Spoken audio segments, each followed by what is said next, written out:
Everything peels back to how you think.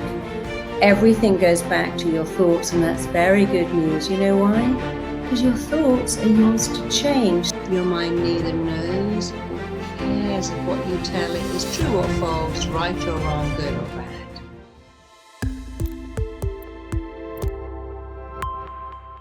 I'm going to take you first through the rules of the mind. They're my rules of the mind. I made them up, but I made them up over 33 years. And somebody said to me once, well, who are you to make this up? I went, well, someone's got to do it. I think 33 years of working with royalty and Olympic athletes gives me the right to say, these are the rules of the mind. And if ever you're stuck with a client, stuck with a child, stuck with an adult that needs some help, and you think, oh, I don't know what to do, take them through the rules of the mind, because it actually blows their mind. They go, well, I never knew that. I didn't understand that. And we will come after the rules of the mind to language patterns. Now, I've given you some slides on language patterns that are really for young children, but they also are very effective for adults. So let's do a quick little language thing right now. I want you to close your eyes, and I want you to go, I'm going to try to remember these rules of the mind. I'm going to try so hard to memorize it. If only I could memorize that document. I wish I had a better memory. I hope I can remember that when I'm working with my own client. I really hope I can do what she does. I wish I could do it. I hope to do it. I'm going to try to do it. I really want to do it. And just focus on how you feel when you use the word wish, which is wishy-washy. I don't like wish. Wishing says to your mind, you haven't got a prayer, but you might as well wish. Because wishing just says, you're not going to do that. Oh, I wish. No one says, I wish I could get up in the morning and clean my teeth. I wish I could pick up that pencil and write a note. You don't say wish, you go, I'm doing it. So when you say to the mind, I wish I could, it says, yeah, me too. Get over it. When you say to the mind, I hope I get this right, it goes, yeah, well, keep hoping, because you're not going to do that. When you go, if only, your mind goes, well, you never managed it before, so keep on with the if only, why don't you? But when you do it differently, close your eyes again and go, I will memorize this. It's going in. I have a phenomenal memory. My memory is awesome. I read things and they empower me and they stick. I am remembering it all. I do this. I've got it. I have a phenomenal memory. I have incredible powers of recall and assimilation. And I remember everything. It has a totally different effect.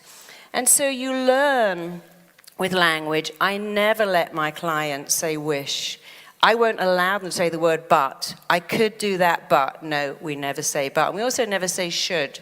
My therapist said to me, excuse me swearing, should is shit, and never use that word. I should. I say I could. I should go to the gym. I could go to the gym, but I know it's my fault. I'm not making the effort. So with young children, just changing one word will change their life. I'll give you an example. My little girl would go to school, and she'd get to the gate and she'd come back. And I'd always say, what have you remembered? Could have said, what have you forgotten? There's only 2 words. What have you? She goes, I've remembered my swimming kit. I've remembered my book. I've remembered my PE. I go, that's fantastic. You have such a great memory that when you get to the gate, you remember and back you come. And very quickly, she didn't have to come back because I never said, what have you forgotten today? Oh my God, your mind is like a sieve. What's wrong with you? You get to the gate, and I never do that, and you forget. Why can't you be like me? I have my little bag by the door. I put everything the night before, and I never did that. I said, what have you remembered? So here's just one word. And my clients really taught me the power of words, because I'd see the ones who'd come and go, I wish I could do that. Oh, thanks, Marisa, for all this. I could do that, but I know I ought to do that, and I should, but. And so I started banning words. I said, when you come in this office, you're not allowed to go wish, but, hope. I work a lot with infertile women, and the ones who don't get pregnant always say that, I wish I could get pregnant. And then when they get pregnant, they say, I'm so scared of losing it. I'm not going to tell anyone just in case I lose it. I'm like, well, but what are you saying to your baby? It's in the womb. The most developed sense is hearing. I'm not even going to tell anyone you're here because I have no faith you're going to make it. I go, how about sending the scans out to your parents and showing them, this is my baby, it's staying, my body made it, my body is so super smart. My body is going to carry this baby to full term. This is my one chance in the world to be God. I'm making a miracle here. And my body is growing that baby physically, and I'm growing and nurturing that baby emotionally, and every day I tell it, today your spine is forming. This week your mouth and lips are forming and your ears are forming, and it sends a message to the brain that goes, this is working, whereas running to the bathroom every hour to just see if you're spotting, saying, oh, I'm really scared of losing it, sends a message to the mind.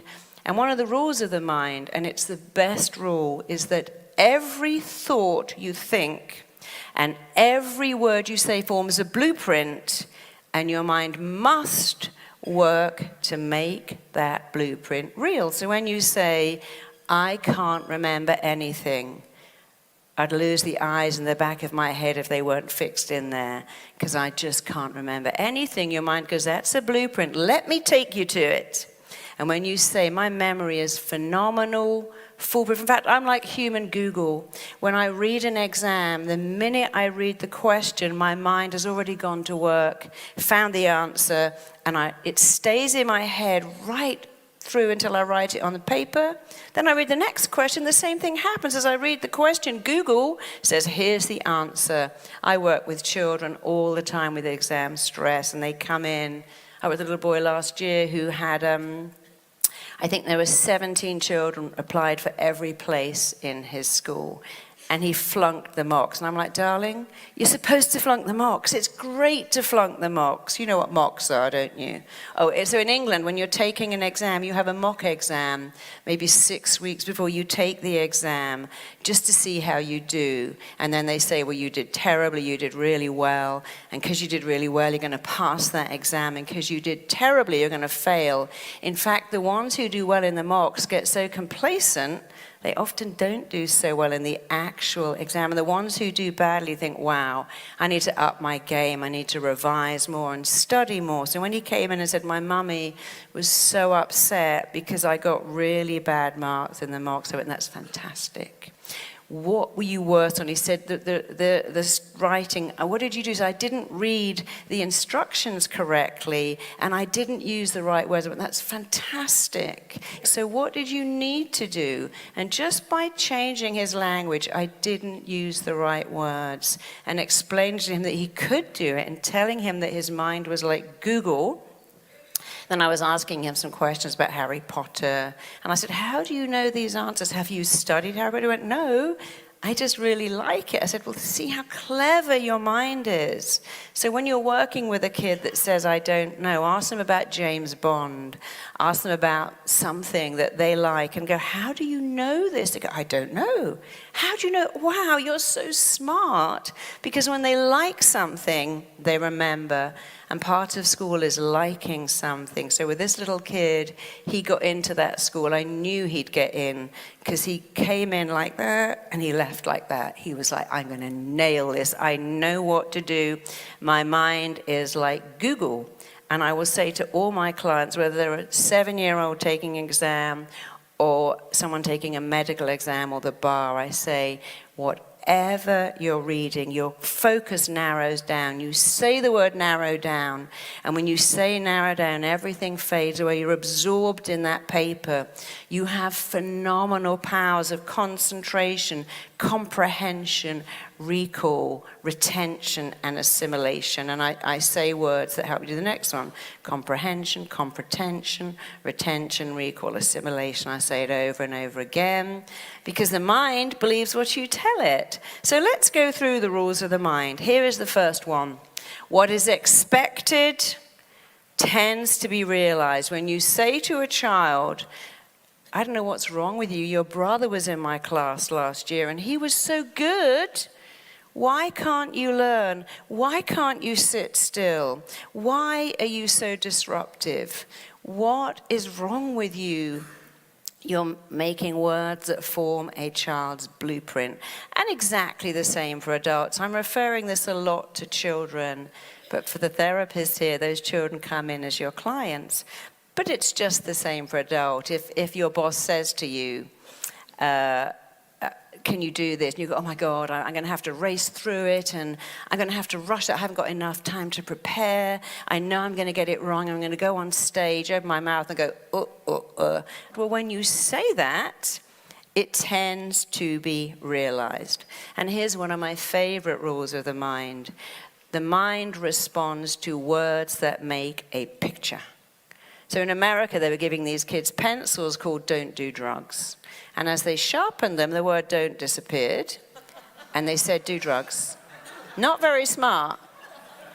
Needed to put that the other way around. What is expected tends to be realized. When a child is doing something like climbing a tree, and the mother goes, "You're going to fall, you're going to break your leg, oh my God, you're going to break your ankle," you can make that happen. And when you say to the child, now, I know you're climbing the tree, look where you're putting your hands, look where you're going to place your feet, focus on what you're doing, that will be realized. So in powerful language, you can never say, you're going to fall, you're going to mess that up, you're going to ruin everything. That's just not going to work out. You have to say the opposite. Okay, I've only got 10 minutes to prepare my speech. I only need 10 minutes.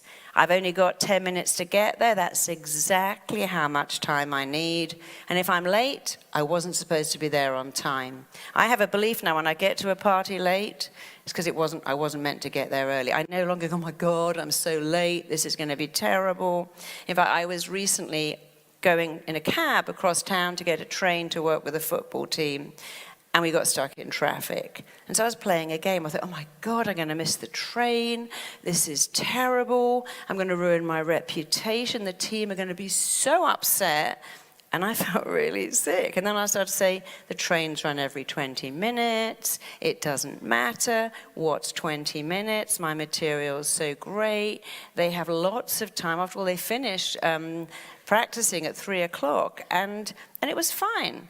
So all the way there, I was playing a game, and I actually got the train on time, but they really wouldn't have minded. But I could have ruined my day, made myself panicky and sweaty by going, oh my God, I haven't got enough time, and now it's all ruined. And it's never ruined. You can come back from anything. And then I worked with a client who had cancer and had to go into this MRI scanner.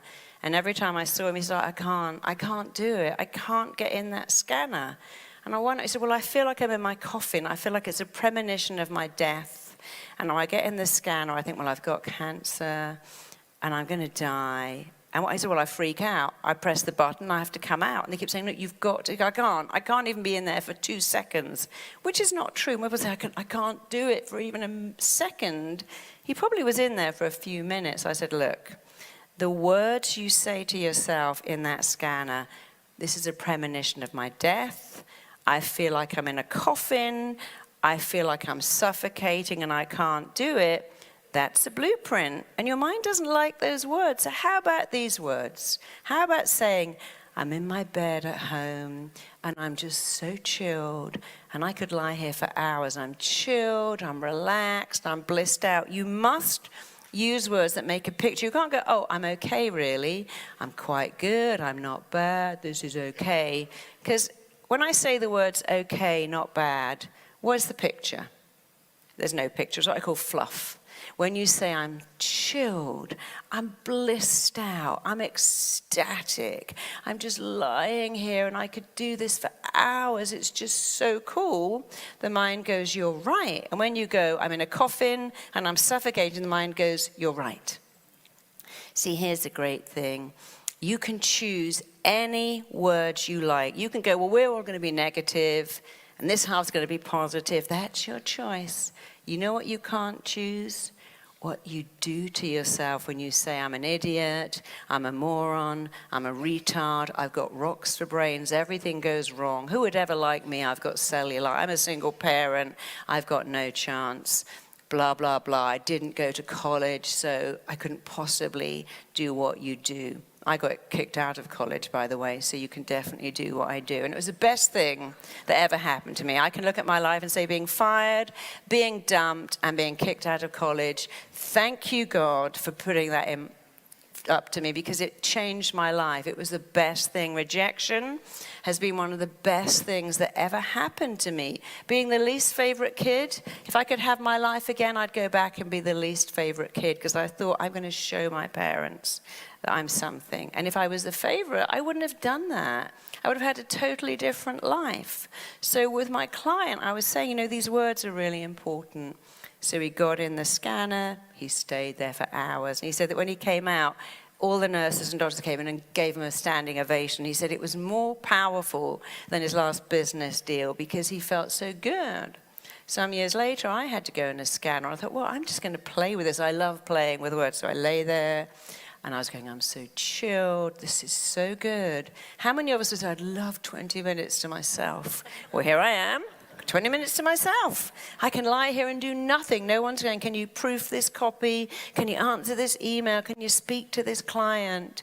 My daughter's going, Mummy, my boiler's broken in my apartment. Can you come over right now and fix it?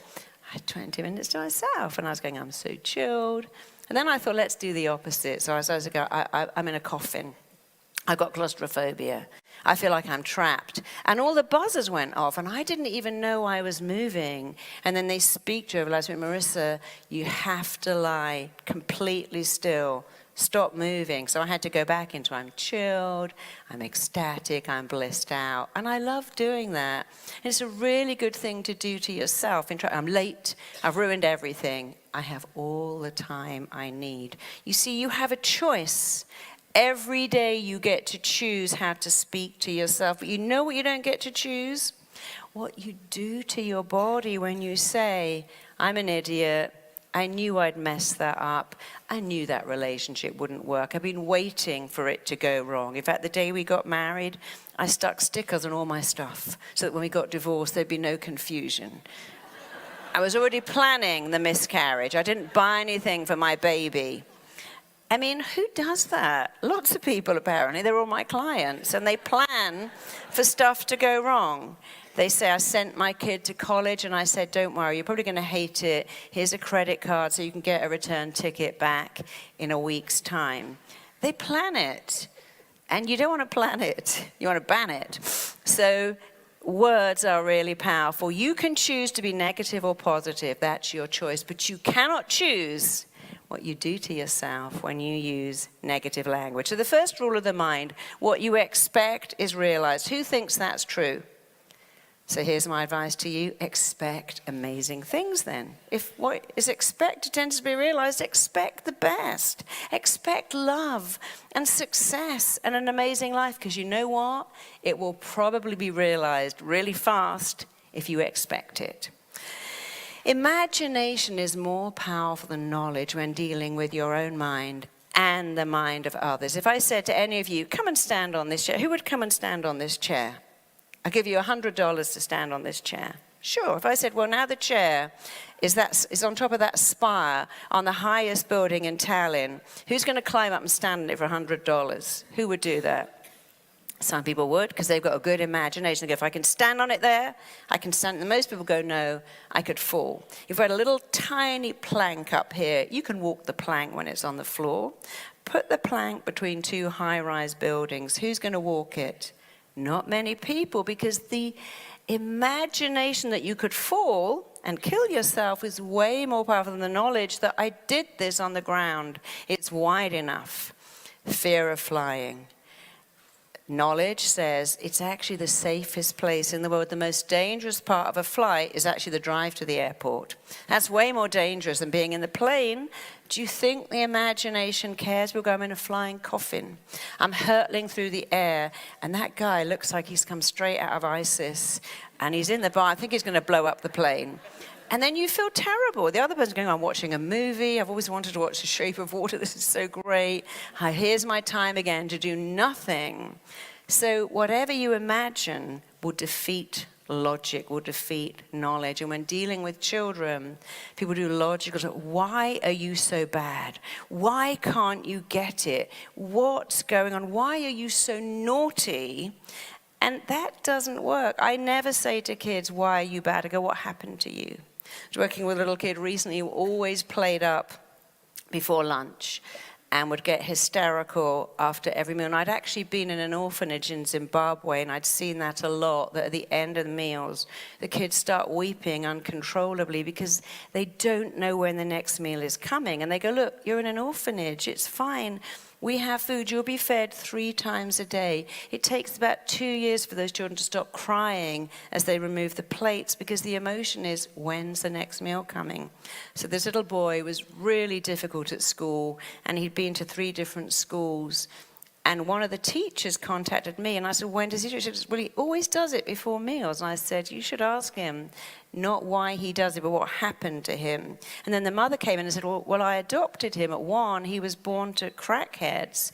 And he used to cry when I left the room. And when I read his notes, his parents would leave the room for 3 days.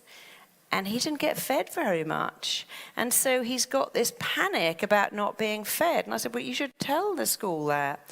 And of course, you can't logically say to a child, look, you're going to be fed every 4 hours. You have to go, look, you have some memories. They're really sad, but Mummy is going to put some nuts in your bag, and you're always going to have something. And you can't do it logically, because feeling is more powerful than logic. The feeling you're going to die on a plane will always wipe out the logic. This is the safest way to travel. One of my clients said, please help me. She said, I've done the logic. I went to British Airways flying course. I walked into the cockpit wearing shorts, and I lost control of my bowels in front of everyone. Now I'm even more scared about flying, because this was a course to make you better. They were logically showing me all the controls. When they said they were taking off, I had a terrible accident. I knew it was bad because the pilot put a mask on, and I had to be taken off that plane. And now I'm even further back from ever flying, because logic doesn't work. Emotion does. And so I would talk to her and say, you know, you have to pretend you're at the front. You have to say when you're on the plane, I love it. Oh my God, flying thrills me. It elates me. It empowers me. It delights me. I love flying. Your mind goes, you're right. And when you go, I'm going to be blown out of the sky, it's a smithereens, your mind goes, you're right. Because here's another rule of the mind. It does not care if what you do is right or wrong, good or bad, true or false, healthy or unhealthy. It just lets it in. So let me show you. Put your hand in front of your mouth. You may have done this before, but let's do it again. Put your hand in front of your mouth like you're about to eat. Close your eyes.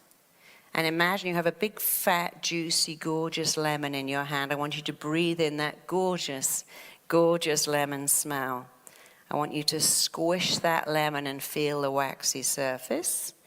Open your mouth, still with your eyes closed. Shove that lemon in your mouth and eat it. I want you to bite the flesh of that lemon, suck out the flesh, suck out the lemon, start chewing it, eating it. Eat that whole entire half of a lemon. Keep going, keep sucking, chewing, and swallowing. And open your eyes. And put your hand up if you made saliva. So here's a question for you. Where was the lemon? Where was it? Say that again. Yeah, people say there wasn't one. Oh, there was. There definitely was a lemon. It was in your imagination. You know there's no lemon. You go, what's going on here? I know there's no lemon. Why am I pumping out saliva and going like that? What am I doing that for? I know it's not there. But your mind believes it. The mind will believe everything you tell it. Tell it great things. One of the rules of your mind is every thought you think has a physical reaction and indeed an emotional response. Another rule of your mind is whatever you focus on, you get more of. And here's one more. Your thoughts are a blueprint that your mind, body, and psyche must work to make real. So let's do this together right now. Think of the thoughts you think that don't serve you. I'm hopeless at time management. I'm useless at communication. I just can't get myself together. I'm not a morning person. I can't leave food on my plate. How does anyone ever do that? I can't express myself very well. I'm really bad with heat or cold. I get anxious all the time. Imagine, do it with me now. Think of a thought you have that does not serve you. And imagine what would happen if you simply took that thought and flipped it over. Here's a thought. My kids drive me crazy. Many of us have it. My kids drive me crazy, or maybe my boss drives me crazy. My family drive me crazy. There's a thought. And that thought is a blueprint that you are going to make real. So now when you're around your kids or your family or your boss, your mind goes, well, they make you crazy. And now you might as well feel crazy, because that's how you react to those people. So if you could change that to, I have great coping skills. My kids are age appropriate. My family, well, they're unusual, but hey, I know how to deal with them. I've had lots of practice. My boss is difficult with everyone. It's not about me. And I have a gift for dealing with a difficult boss. And out of everyone in the office, he understands me, he gets me, and we communicate really well. You see, this is really important. You get to choose. You can choose to go, hey, I want to be negative. I'm not going to do what you say. I'm going to still wake up and go, my job is killing me. Well, that's your choice. And of course, you have free choice. But you could also go, well, I could do this. Why don't I go wake up and go, my boss, my job is challenging and I'm great at the challenge. I'm learning, growing, developing, becoming amazing and indispensable in this company. You see, you can choose. But you know what you can't choose?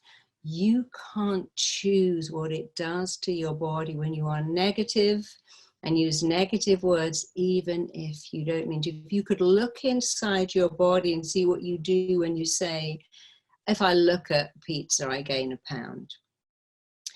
My client is killing me. This commute is driving me crazy. I'm going mad with stress. I'm losing my shit.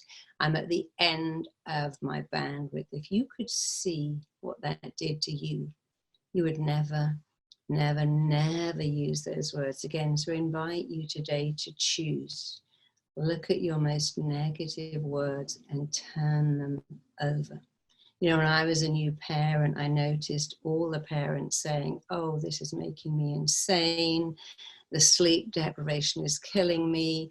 My kid is driving me crazy. This baby is making me lose my mind. And I was surprised because many of those babies, including mine, were actually longed for babies.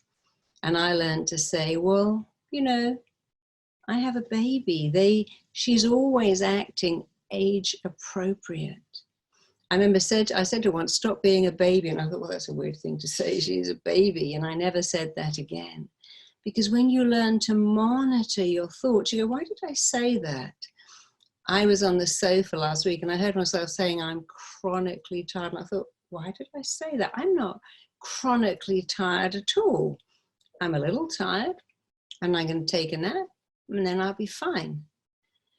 And you see, even in a beautiful resort like this, I hear people saying stuff like, it's hotter than hell here. Oh my God, I can't take this amount of heat. Whereas I go, you know, it is hot, and at 4 o'clock, all that heat cools down. So all I have to do is avoid the heat at midday, wear a hat, wear loose clothes like this, put my feet in the water of my lovely pool. I have learned not to complain about something I can't change, but to look at what's great about this. And I promise you, if you can ask yourself that question whenever you're about to complain, what's great about this? What's great about having a bitchy boss? Well, I have a boss, I have a job, I get a paycheck. What's great about having a partner that's messy and I'm tidy? Well, I have a partner, and that's great. What's great about having a kid that keeps me up all night? I have a kid. Someone else across the world would swap places with me in a heartbeat. So I love giving people really simple techniques that are life-changing, and here is yours. Just be aware that throwaway thoughts and throwaway words are a blueprint. They are not throwaway at all. and stop using them. And whenever you say something negative, flip it over and find the positive. That's easy. It's something you do. It starts being what you do, and then it becomes who you are. And words can heal you. Words can have a powerful healing effect if you choose to use them. Here's something that I found very useful when I got sick twice. I never walked around going, I'm sick, I've got a terrible illness, I don't even know if I'll make it. I said, my body is a healing machine. My body is a wellness producing machine. I'm commanding my body to heal itself. And of course it did, because your body does what you tell it. Your body, the cells in your body are like a classroom of children, a classroom of wild, naughty, out of control children that will mess around unless the teacher says, hey, sit down, open your book, pick up your pencil. And when you say that to children, they obey. They like a commanding voice. So if you could close your eyes and imagine your cells like a classroom of children running wild, and you walk in them and go, no, okay, this is the time now. Now we are doing a super fast metabolic rate. Now we are doing healing. Now we are doing wellness.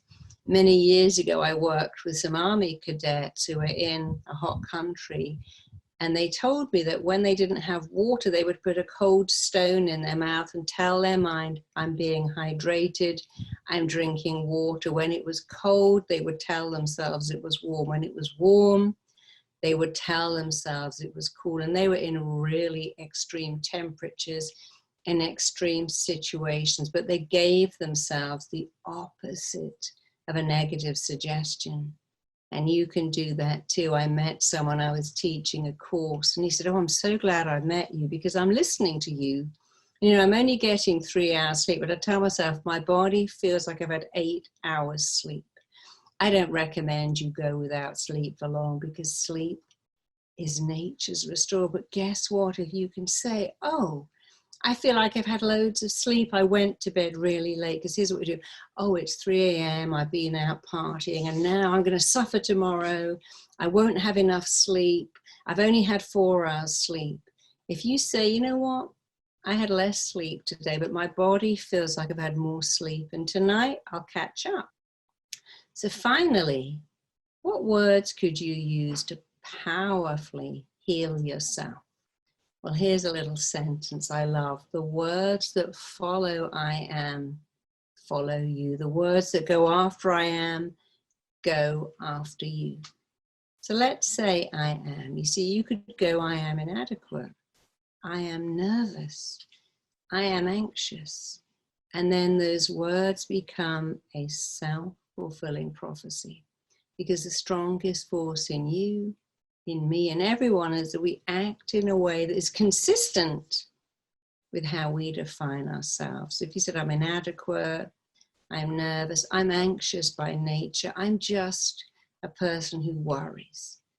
And you decided to flip that, I'm calm, I'm composed, I'm relaxed, I'm super chilled. That too will become real.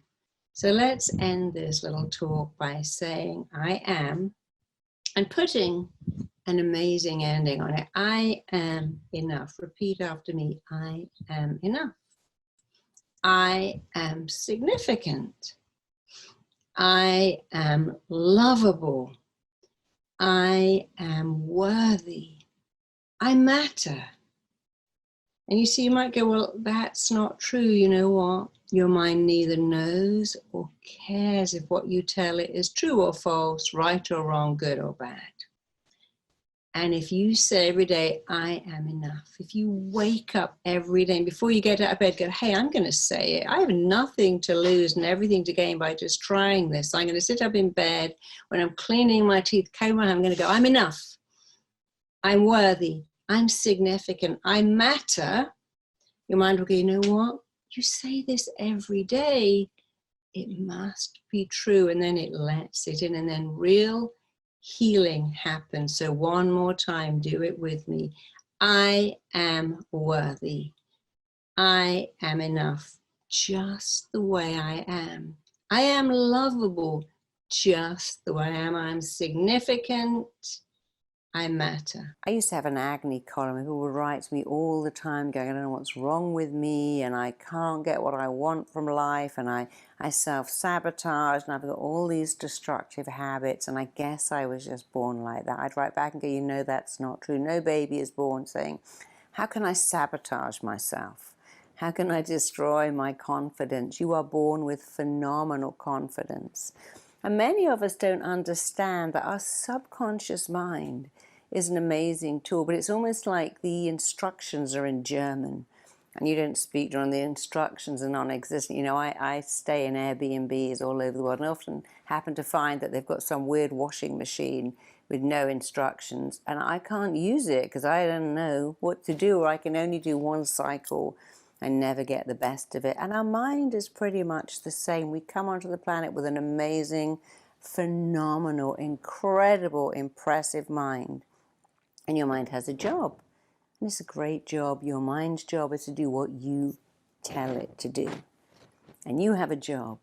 And your job is to tell your mind exactly what you want using specific, detailed language. Your mind's job is to do what it thinks you want it to do based very much on what you tell it, based on the language you use. And your job, and it is such an important job, is to tell your mind exactly what you want using relevant, up-to-date, powerful, incredible, exciting, descriptive words. And I'm going to tell you why. First of all, the mind can only work in the present tense. Many people go, next year, I'm going to have a bikini body. Next year, I'm going to be so wealthy. Next year, I'm going to have love. Next year, I'm going to be happy. And you see, the mind doesn't know what next year is. In the same way that when you say to a child, we go doing that tomorrow, they go, is it tomorrow today? Is it yesterday today? Because they can't future pace. The mind actually isn't great at future pacing. You have to say now. I am becoming super successful now. I'm joyously happy now. I'm attracting the most amazing, wonderful, lasting love now, right now. And if you add the words now and right now to the things that you want, your mind understands, oh, you want this? I better action this. Whereas next year, 5 years from now, I'm going to be happy. Your mind doesn't really know what that means. The mind works in the present tense only. It's why people who are depressed can't imagine getting better. It's why when you're in pain, it's very hard to imagine no pain because the mind works in the present tense. Secondly, the mind only responds to words that make pictures, and the more clear and vivid and detailed, the better. If you say, well, I'm never going to eat cake again. I'm just not ever going to eat cake. I'm not interested in cake. Cake doesn't thrill me.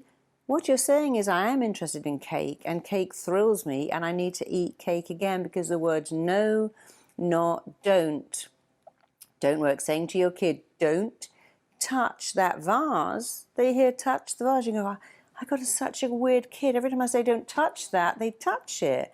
That's because the mind doesn't hear the words don't, doesn't understand the words don't, and does not act on the words don't. Have you done a New Year's Eve resolution?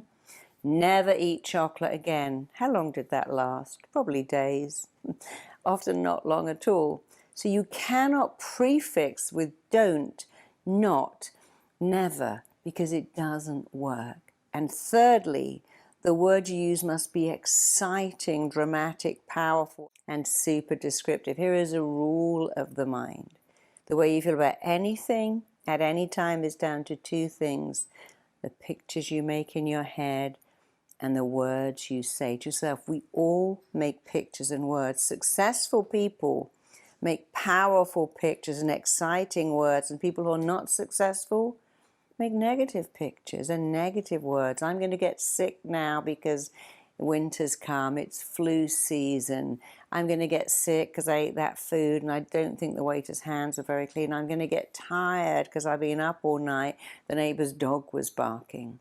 People who succeed say, I've got a fantastic rock-hard constitution. I can sleep through anything. So the situation doesn't change. They both sleep with a barking dog. They both eat in the same restaurant. One has a belief, this is great, and the other has a belief, this will make me sick. So you have to use very, very exciting words. People say to me, I'm meditating, and I say things like, every day in every way, life is getting better and better. That is a completely useless waste of your time. Try to picture that every day, in every way, my life is getting better and better. Is that vivid? Is that descriptive? Is that exciting? Is that detailed? Does that set your mind on fire with passion and direction? No, of course it doesn't. Now say something else. I have a skill and a passion and drive and determination. I am going towards my dream career like a magnet, like a laser. I'm skilled, I'm gifted, or I'm a lovable person. I'm lovable and warm and amazing, and I'm finding who I want and they are finding me. That makes a picture, whereas I'm looking for love. That doesn't really make a picture. So the wording is so important. You must use dynamic words, descriptive words, and even the words you put in front of words. So saying, I am motivated and passionate and driven is an amazing word. Saying, my body is a wellness-producing machine, or saying my body is a freaking awesome wellness-producing machine makes a very different picture to I'm trying not to get ill. I'm hoping not to get depressed.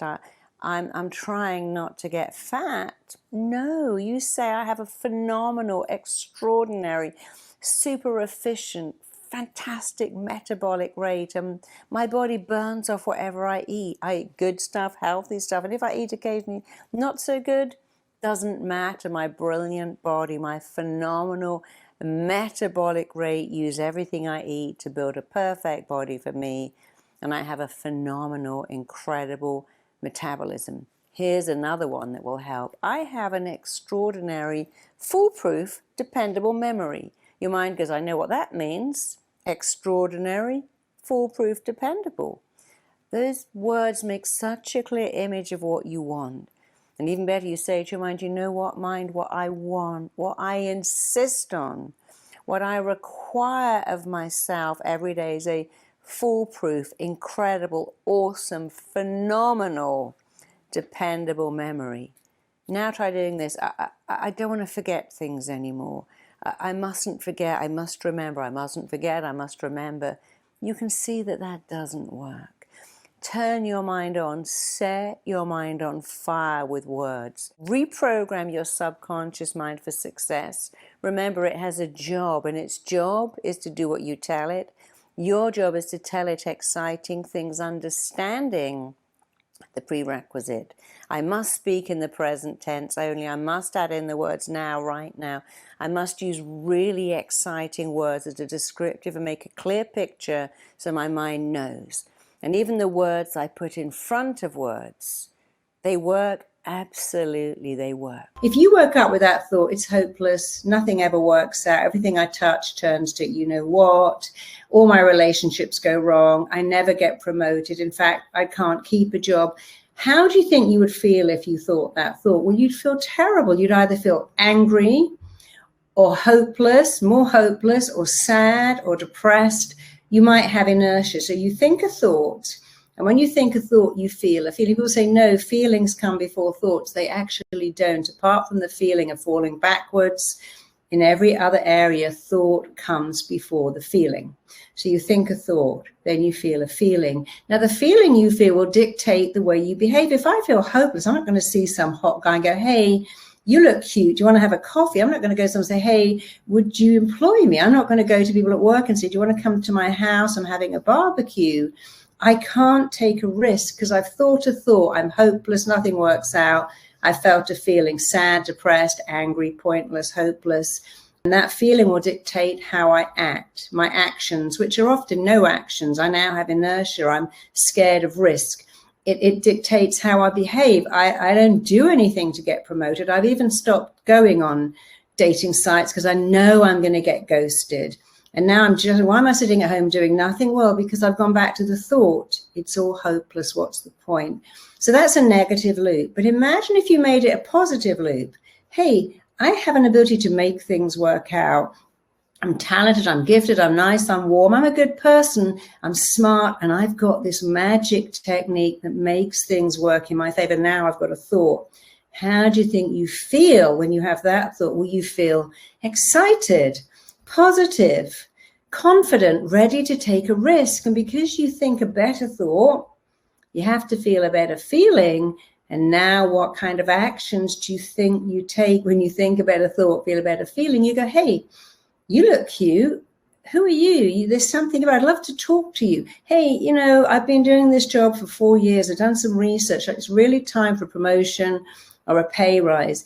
You take risks, because the only risk in life is not to take any risk at all. Every risk you take will teach you something. So better thoughts, better feelings, better actions, better behaviors. And people say, how do you do that? I go, well, I believe in myself. People say to me, how do you go on stage and speak to thousands of people? I go, well, I love it. The first time I went on stage, I was so nervous. My knees were knocking. I held onto that podium for dear life. Now I don't even have a podium.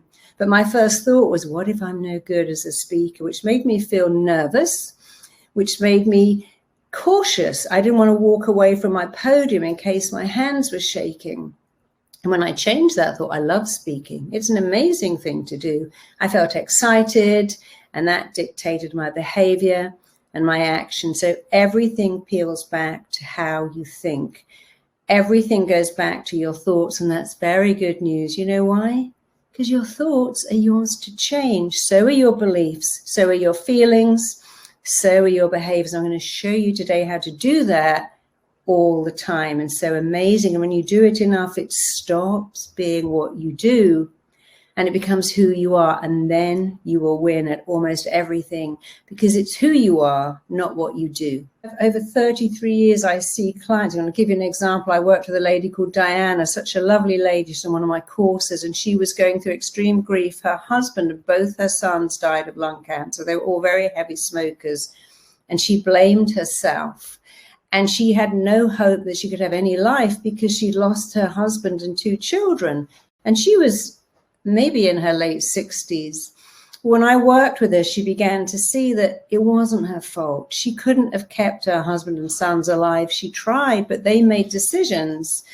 And so she began to see that she could use something from that. She actually trained with me, became a therapist. And one of the things she specializes in is stopping people smoking, because it's so important to her.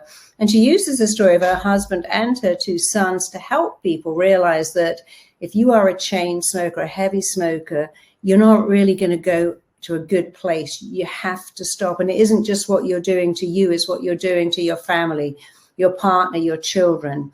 So you might say, well, what does that all mean? Well, she couldn't change that tragedy of losing her husband and both her children, but she managed to change what it meant to her. And I've seen many people who said, that happened to me. I lost something important and I learned to fight back. I was assaulted. It was terrible, but I went into the business of helping people. One of the girls on our training course said her teacher said to her, wow, the brains ran out when they got to you, didn't they? And she thought, I'm going to be a teacher because I'm never going to let any child going through my education system hear that again. And for me, I had a situation, people think I've had a charmed life. Well, I almost have, but I had a situation, gosh, I don't even know how many, it must have been at least 16 years ago, where I lost a baby. And then the person I was with left me because he couldn't deal with the fact that we'd lost this baby. And then I got fired from a television job I had that I loved. It was a lot of loss, a baby, a partner, and a career that I loved. One part of my career, but it was being on this television show that I loved.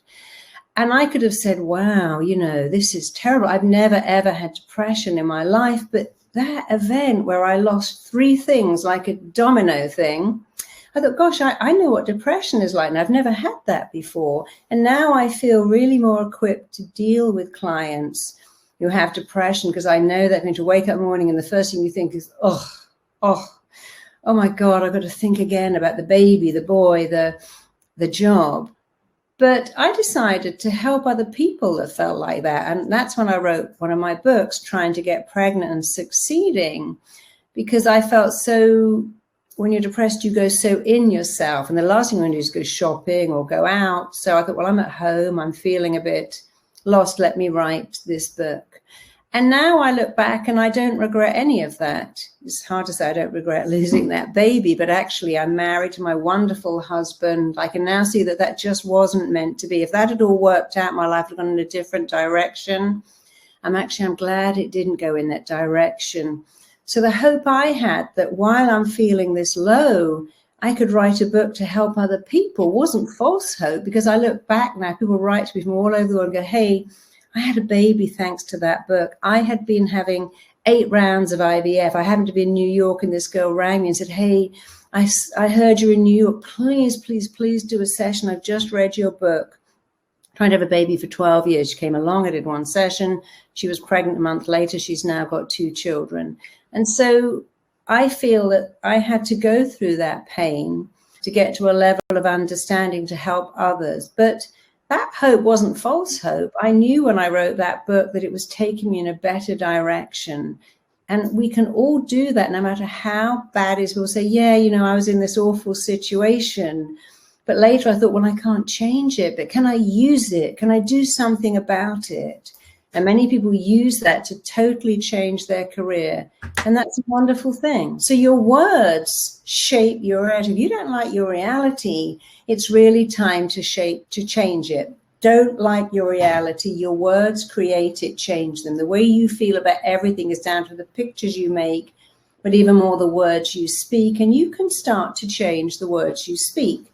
I'll give you an example. My little girl came home one day and said, Mummy, how does Claire get on the ceiling? I'm like, what do you mean? Because I don't understand how Claire is on the ceiling. And Claire was her friend's mum. And she said, because she's always saying she's going to go up the wall. Now I met Claire. Claire was super stressed. I said, Claire, when you keep using this, if you get peanut butter on the fridge, I'll go up the wall. If you get crayon on the carpet, I'll go up the wall. You're actually future pacing. What you're saying is, if you do the things that normal kids do, I will lose my mind and go up the wall. And when I had a little girl, nobody loved having a baby more than me, because I was could never, ever, ever have children. Ever. It wasn't possible. I couldn't get pregnant. And if I did, I would never carry one. But I did.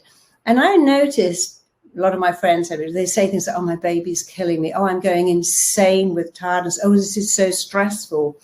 I noticed myself occasionally saying, oh, this is stressful. And I thought, no, it's not. This is my dream come true. I had given anything to have a baby. So I started to say, my baby is acting age appropriate. I never said, oh, they're a nightmare and they're so difficult. They drive you crazy. You lose your mind. I said, no. At age appropriate. My daughter was running on the beach once with my friend and her daughter, who appeared to be the most perfect kid in the world. And she kept saying to me, why is your kid so bad? I'm like, she's not bad. She's age appropriate. I shout at her to stop. She's like a little puppy. She doesn't stop once. She doesn't stop twice, but she does stop on the 3rd time. She is acting age appropriate. She's not bad. I never say bad.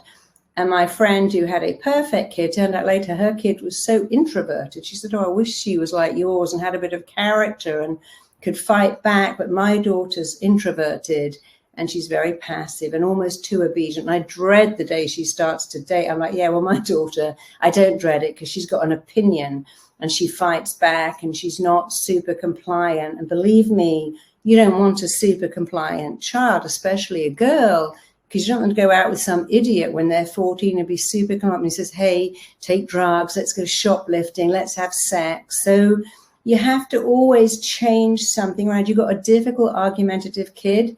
That's how they learn to have an opinion and protect themselves. And so everything is down to the pictures you make in your head. Imagine this. Imagine you go to a fun fair and you look at one of those things swirling around, like maybe the Big Dipper, and people are screaming, literally screaming. You would never be able to go, well, they're screaming because they're terrified or they're screaming because they're excited. It's actually both. And if you don't know, believe me, your mind doesn't even go, I'm terrified, my stomach's dropped.